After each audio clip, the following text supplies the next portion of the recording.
हमारा premium zone यहाँ पे है और प्रीमियम जोन पे ही एक डाइवर्जेंस क्रिएट हो रहा है। सेकेंड टाइम रिजेक्ट किया, पर थर्ड टाइम जब मार्केट रिजेक्ट करता है और नीचे से जो ट्रेंड लाइन है वो ब्रेक कर देती है, सो सेलिंग बहुत अच्छी आती है। Welcome back to the second part of this RSI series. Today I will discuss about retracement and breakouts, और ये फर्स्ट वीडियो की कॉन्टिन्यूशन रहेगी जिसमें मैंने रिवर्सल की बात करी थी and we talked about divergence. And today will talk about कि जब भी मार्केट में एक कॉन्टिन्यूशन पैटर्न आता है और मार्केट एक अप ट्रेंड में चल रहा है, लाइक 15 फरवरी से 21 फरवरी का निफ्टी का एक अप ट्रेंड था, but how to capture these kind of move, और आपको कैसे पता हो कि मार्केट में रिवर्सल नहीं आएगा बट कॉन्टिन्यूशन रहेगी, और रिट्रेसमेंट भी अपॉर्चुनिटी लेनी है या ब्रेकआउट भी कैसे हमें ट्रेड अपॉर्चुनिटी लेनी है through these methods. So for this first of all मैं प्लॉट करूंगा फिर से RSI एंड 15 मिनट्स में मैंने बताया जब भी हमें इंट्राडे में अपॉर्चुनिटी ढूंढनी है तो मेरा 15 मिनट्स में RSI फिक्स हो जाता है, इररिस्पेक्टिव कि चार्ट में हम किस टाइम फ्रेम में ट्रेड ले रहे हैं, और ऑब्वियसली हम इंट्राडे में ट्रेड ले रहे हैं तो 5 मिनट्स में एंट्री ढूंढनी है। नाउ द चार्ट और द RSI का जो अपर और लोअर बैंड है वो है यहाँ पे 60 एंड 20, इसको मैं 20 कर दूंगा, और ये बीच वाला लेवल रहेगा मिडल बैंड, वो होगा 40। Now this is very important क्योंकि 40 बैंड मेरा मिडल बैंड है, मुझे जानना है कि मार्केट मिडल बैंड से ऊपर है या नीचे है, then only I look for a continuation entry. Now market में इस रेंज में हमें लास्ट ब्रेकआउट मिला था, यहाँ पे एक इक्वल हाइज थे, और मैंने अपनी डेली एनालिसिस में बताया कि जब भी मार्केट में एक डिस्काउंट पे एंट्री मिले हमें ये इक्वल हाइज को टारगेट करना था। और डिस्काउंट पे एंट्री कैसे मिलती, we need to plot the Fibonacci retracement इस लेवल से इस लेवल तक, क्योंकि ये लास्ट ब्रेकआउट था, मार्केट ने 4 आवर्स में यहाँ पे एक ब्रेकआउट दिया था। सो मैं प्लॉट करूँगा फिबोनाची रिट्रेसमेंट। जैसी हमें रिट्रेसमेंट मिली, डिस्काउंट से हमें एंट्री ढूंढनी थी, यहाँ पे W पैटर्न मिला 1 आवर टाइम फ्रेम में देखो या 15 मिनट्स टाइम फ्रेम में। तो जैसे ये W पैटर्न मिला, so the first reversal came around the date 14 February Valentine's day, एक पुश मिला था और मार्केट कॉन्टिन्यूसली इस इक्वल हाइज को हंट करने गया without any reversal. Without any reversal मैं क्यों बोल रहा हूँ, और यही फ़र्क है रिवर्सल और रिट्रेसमेंट में, क्योंकि 15 मिनट्स में आप देखोगे सारे स्विंग इंटैक्ट है, एक हायर हाई हायर लो का पैटर्न बन रहा है। यहाँ पे पहला ब्रेकआउट मिला, चेंज ऑफ करेक्टर, ये स्विंग इंटैक्ट है, there is no break down. जैसे ही मार्केट ने एक सेकेंड हायर हाई बनाया, ये स्विंग इंटैक्ट है। जैसे ही मार्केट ने थर्ड हायर हाई बनाया, आप देखोगे ये वाला स्विंग इंटैक्ट है। जैसे ही मार्केट ने एक और ब्रेकआउट दिया, चेंज ऑफ करेक्टर दिया, ये वाला स्विंग इंटैक्ट है। जैसे ही मार्केट ने लास्ट ब्रेकआउट दिया, ये वाला स्विंग भी इंटैक्ट है। सो कोई भी 15 मिनट्स की जो स्विंग या हायर लो का पैटर्न है उसमें स्ट्रक्चरल चेंज नहीं आ रहा, वो इंटैक्ट है, और उसी के रिट्रेसमेंट पे या सपोर्ट्स पे हमें एंट्री लेनी है, और वो अब देखेंगे कैसे। बट उसके लिए हमें जानना होगा चार्ट स्ट्रक्चर, जो कि बहुत इंपॉर्टेंट है, क्योंकि मैंने हमेशा बताया RSI से पहले आपको पता होना चाहिए कि प्राइस एक्शन क्या कर रहा है, और जब भी हमको प्राइस एक्शन देखना है और हमें अपसाइड का मोमेंटम हम एक्सपेक्ट कर रहे हैं, तो उसके लिए हमें ऑपोजिट साइड का रेजिस्टेंस है उसको मार्क करने, जो कि ब्रेकआउट पे सपोर्ट बन जाएंगे। फॉर एग्जांपल मार्केट में last down trend opposite side पे कहाँ आया था, वो था पूरा एरिया यहाँ पे, एंड इस ब्रेकआउट के बाद ये हमारा सपोर्ट का काम करेगा, ये हमारा सपोर्ट का काम करेगा। यहाँ पे मार्केट सपोर्ट कम रेजिस्टेंस था, रेजिस्टेंस रेजिस्टेंस रेजिस्टेंस, यहाँ पे इसी का ब्रेकआउट ब्रेकडाउन दिया तो ये फिर से रेजिस्टेंस का काम करेगा। यहाँ पे एक स्विंग है तो ये भी रेजिस्टेंस, एंड यहाँ पे स्विंग है तो ये भी एक रेजिस्टेंस। अब जब भी ये लेवल्स ब्रेक होंगे तो आपको इनके रीटेस्ट पे एंट्री लेनी है या 15 मिनट्स के फिबोनाची पे रिट्रेसमेंट एंट्री लेनी है। वो मैंने पहले भी बताया है, जब भी मार्केट में 15 मिनट्स में एक ब्रेकआउट होए तो we need a retracement entry. तो मार्केट में फर्स्ट एंट्री हमें 15 मिनट्स में कहाँ मिलेगी, और एंट्री हम 5 मिनट्स में लेंगे, बट मैं बता रहा हूँ ये रिट्रेसमेंट एंट्री है, डिस्काउंट एंट्री मिली। नेक्स्ट डे नोटिस मार्केट ने इस रेंज के ऊपर ही ओपन कर दिया, सो हमें कोई रिट्रेसमेंट नहीं मिली, बट हमें रीटेस्ट पे एंट्री मिल सकती थी। इधर मार्केट ने एक W पैटर्न बनाया 5 मिनट्स में, हम एक ब्रेकआउट पे एंट्री ले सकते थे, और टारगेट ऑब्वियसली हमें नेक्स्ट रेजिस्टेंस करना था, तो इतना रिस्क टू रिवॉर्ड अच्छा नहीं था, हम इसको टारगेट कर सकते थे और स्कैल्प ट्रेड ले सकते थे। नेक्स्ट डे मार्केट ने क्या किया, एक अपसाइड में फिर से गैप अप ओपनिंग दी, रिजेक्शन दिया और इसी के रीटेस्ट पे डाउन साइड पे एक बुलिश इनगल्फिंग हुई। तो हम नेक्स्ट स्विंग को टारगेट कर सकते थे क्योंकि इधर ऑल टाइम हाई लेवल था, तो ये ऑब्वियसली हायर टाइम फ्रेम में हंट होना ही था। तो नेक्स्ट टारगेट हमारा 1:1.5 और 2 तक भी ट्रेल कर सकते थे और इसको टारगेट कर सकते थे। अब जैसे ये वाला ब्रेकआउट हुआ लेवल, 15 मिनट्स में हमें फिर से डिस्काउंट एंट्री ढूंढनी है क्योंकि ये रेंज के अंदर हम वापस आ गए। तो फिर से हमें डिस्काउंट एंट्री मिली, ब्रेकआउट मिला, फिर से ब्रेकआउट हुआ, तो नेक्स्ट टाइम हमें डिस्काउंट एंट्री ढूंढनी थी। बट क्योंकि हम हायर टाइम फ्रेम में प्रीमियम जोन और इक्वल हाइज में आ गए, सो यहाँ पे हमारा ट्रेड फेल हुआ, मार्केट ने ब्रेकडाउन दिया और फिर नीचे आ गया। उसकी डिस्कशन बाद में करेंगे, बट 15 मिनट्स में जब तक मार्केट इंटैक्ट है हमें ट्रेड अपॉर्चुनिटी मिल रही थी। अब इसको RSI के साथ कंफर्म कैसे करना है वो बहुत इंपॉर्टेंट चीज़ है। सो मार्केट में हमने देखा जैसे ही एक ब्रेकआउट मिला और सस्टेन हुआ, रिट्रेसमेंट एंट्री मिली। अब आपको रिट्रेसमेंट पे 2 तरीके से एंट्री मिलेगी। आपका EMA और अपर बैंड के ऊपर मार्केट सस्टेन करेगा, या 15 मिनट्स का स्विंग जब तक इंटैक्ट है आपको देखना है कि मार्केट मिडल बैंड के ऊपर है और वापस W पैटर्न के साथ हम ऊपर ही जा रहे हैं। और अगर ऑप्शन बाइंग सेटअप देखना है तो देखना है कि EMA के ऊपर सस्टेन कर रहा है। 2 चीज़ें ही देखनी है। और अब हम देखेंगे कॉन्टिन्यूएशन में हमें वो कैसे मिल रहा है। यहाँ पे मार्केट ने एक W पैटर्न बनाया, ब्रेकआउट दिया, नोटिस हम अपर बैंड के ऊपर है और EMA के भी ऊपर है। तो जैसे ही EMA के ऊपर सस्टेन है, बुलिश मोमेंटम बड़ा अच्छा था। यहाँ पे एक कैंडल में हमें टारगेट मिल रहा था क्योंकि यहाँ पे कंसोलिडेशन चल रही थी। अपर बैंड के ऊपर हम सस्टेन कर रहे हैं, EMA के ऊपर हम सस्टेन कर रहे हैं, we can go for an bullish trade to the upside. और सेकंड थिंग इज़, अगर मार्केट में ऊपर रेजिस्टेंस नहीं होता तो इस कंसोलिडेशन का मैं ब्रेकआउट का वेट करता and we could have taken a breakout trade on the basis of this upper band. Now second time market फिर से अपर बैंड के ऊपर सस्टेन कर रहा था, EMA के ऊपर सस्टेन कर रहा था, we can look for an upside momentum. Third time again notice यहाँ भी नीचे आया मार्केट, फिर से अपर बैंड के ऊपर सस्टेन किया, EMA के ऊपर सस्टेन किया, we can look for an upside momentum. But price action भी अपसाइड मोमेंटम बता रहा है क्योंकि 15 मिनट्स में हम अपसाइड है। मैंने पहले ही बताया 15 मिनट्स में सारे स्विंग इंटैक्ट है, हायर लो का पैटर्न बन रहा है और जो सारे रेजिस्टेंस है वो सपोर्ट का काम कर रहे थे। यहाँ पे सपोर्ट्स की हमको रीटेस्ट मिली जा रही है। यहाँ पे फिर से मार्केट आया, मिडल बैंड से W पैटर्न बनाया एंड हम फिर से अपसाइड का ट्रेड देख रहे हैं। जैसे ही EMA क्रॉस हुआ तो आपको ऑप्शन बाइंग के लिए भी एक बहुत अच्छा ट्रेड मिला। एक स्कैल्प मूव था टिल दी 15 मिनट्स रेजिस्टेंस। यहाँ पे 15 मिनट्स का रेजिस्टेंस है लोअर टाइम फ्रेम पे, उसको ही टारगेट करना था। एक स्कैल्प मूव, बहुत अच्छा मोमेंटम था ऑप्शन बाइंग में। और जब भी मार्केट में कॉन्टिन्यूशन एंट्री आती है आपको ये क्लियर होना चाहिए कि ऑप्शन बाइंग के लिए जो सेटअप्स हैं वो नॉर्मली स्कैल्पिंग ही होते हैं।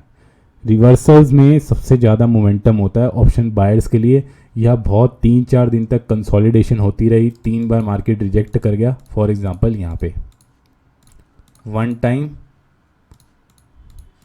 2 टाइम, 3rd टाइम, आप देखो 4th टाइम जो मोमेंटम आया वो ऑप्शन बाइंग के लिए परफेक्ट है।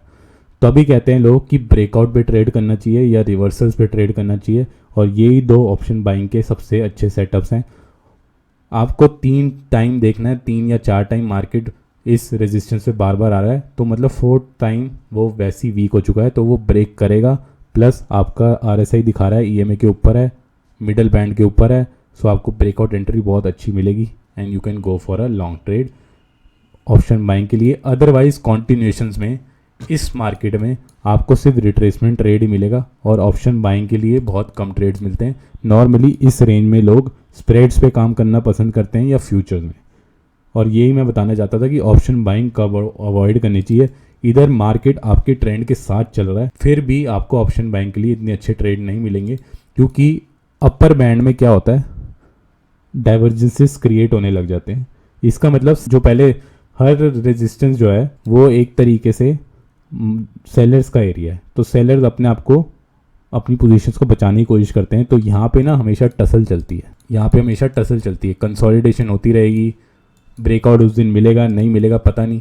सो यू नीड टू नो कि यहाँ पे मार्केट एटलीस्ट मिडल बैंड पे आए फिर रिजेक्ट करके ऊपर चला जाए, तो यहाँ पे ऑप्शन बाइंग का ये वाला दिन बहुत अच्छा था।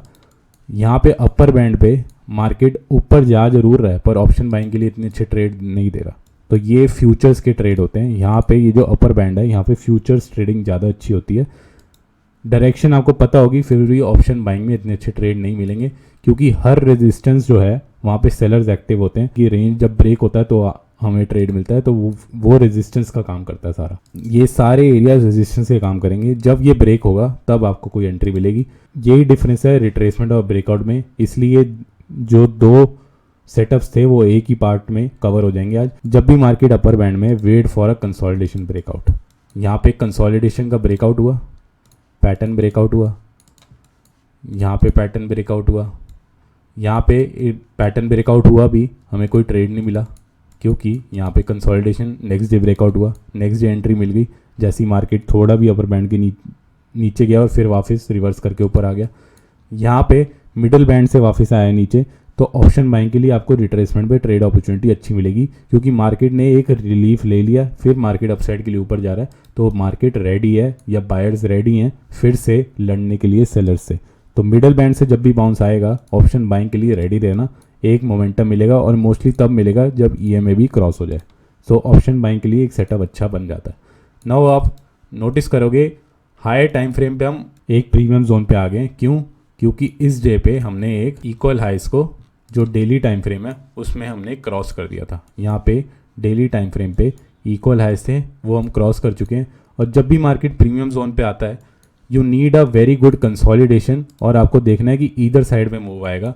और वो क्यों का है? क्योंकि मार्केट अपर बैंड पे चला जाएगा। मैंने पहले ही बताया जब भी मार्केट अपर बैंड पे चला जाता है तो आपको कंसोलिडेशन ढूंढनी है।